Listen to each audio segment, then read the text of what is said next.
রান্নাবাটির পক্ষ থেকে সকল দর্শক বন্ধুদের স্বাগত জানিয়ে শুরু করছি আজকের রেসিপি। আবার চলে এসেছি দারুণ মজাদার একটা নতুন রেসিপি নিয়ে।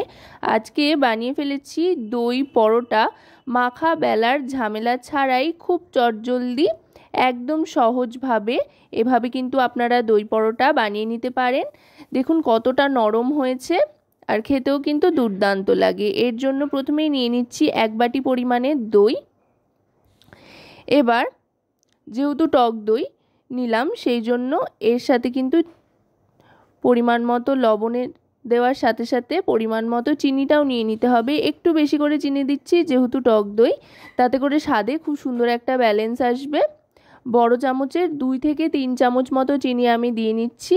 আপনারা কিন্তু চিনির পরিমাণটা আপনাদের স্বাদ অনুযায়ী কম বেশি করে নিতে পারেন।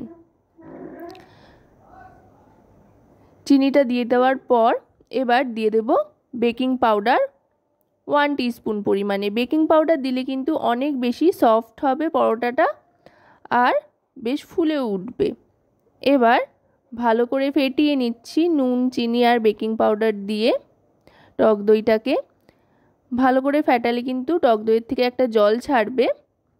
জল ছাড়া পর্যন্ত কিন্তু ভালো করে ফেটাতে থাকতে হবে। এবার যেই বাটি দিয়ে 1 বাটি পরিমাপে টক দই নিয়ে নিয়েছিলাম সেই বাটিরই ঠিক 2 বাটি পরিমাণে ময়দা নিয়ে নিচ্ছি। পরিমাণগুলো যদি ঠিকঠাকভাবে আপনারা মেনটেন করতে পারেন তাহলে কিন্তু একদম পারফেক্ট দারুণ মজাদার দইয়ের পরোটা তৈরি হয়ে যাবে কোনো রকমের ঝামেলা ছাড়াই। এবার দই আর ময়দাটাকে ভালো করে একটু মিশিয়ে নিয়ে দিয়ে দিচ্ছি জল। যেই বাটি দিয়ে দই আর ময়দা পরিমাপ করে নিয়েছিলাম সেই বাটিরই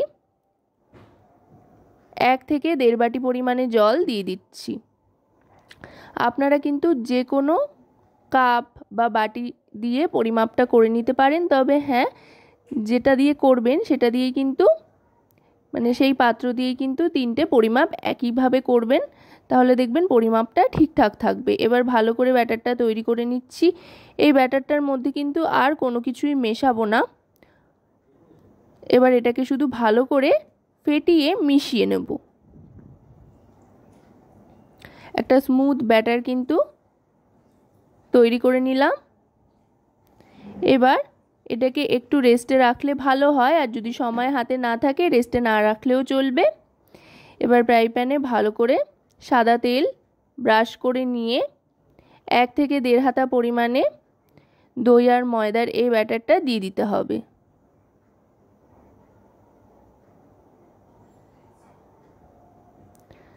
দিয়ে একটু গোল করে নিচ্ছি। গোল করে নিয়ে এবার এর ওপরে কয়েকটা সবজি দিয়ে দেবো, তাতে করে খুব সুন্দর একটা রং আসবে।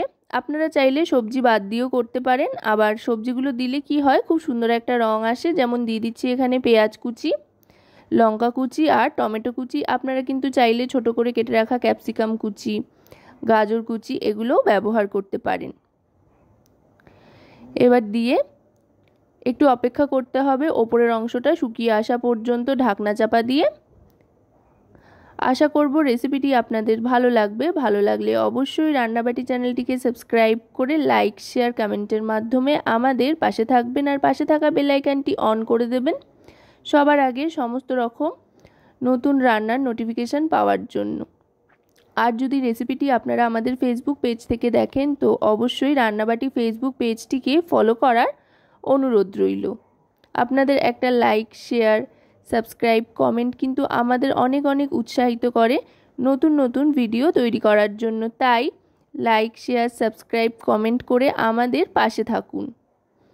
দেখুন দেখতে কতটা লোভনীয় আর কতটা সুন্দর হয়েছে। আর দুটো দিকই কিন্তু প্রায় ভাজা হয়ে এসছে, আর একটু ভেজে নিচ্ছি। এক একটা পরোটা ভাজতে মোটামুটি 1 থেকে 1.5 মিনিট মতো কিন্তু সময় লাগবে। গ্যাসের ফ্লেমটা মিডিয়াম টু হাইতে রেখে পরোটাগুলো ভেজে নিতে হবে। আপনারা কিন্তু এটা চাইলে সকালের ব্রেকফাস্টে কিংবা রাতের ডিনারে কিংবা টিফিনেও কিন্তু এটা চটপট বানিয়ে ফেলতে পারেন। যেমন সুস্বাদু তেমনি কিন্তু বেশ স্বাস্থ্যকর, আর তেল যে খুব একটা লাগে তাও নয়। তো আজকের এই দই পরোটার রেসিপি কোনো ঝামেলা ছাড়া চটপট আপনাদের কেমন লাগলো অবশ্যই কিন্তু আমাকে জানাবেন।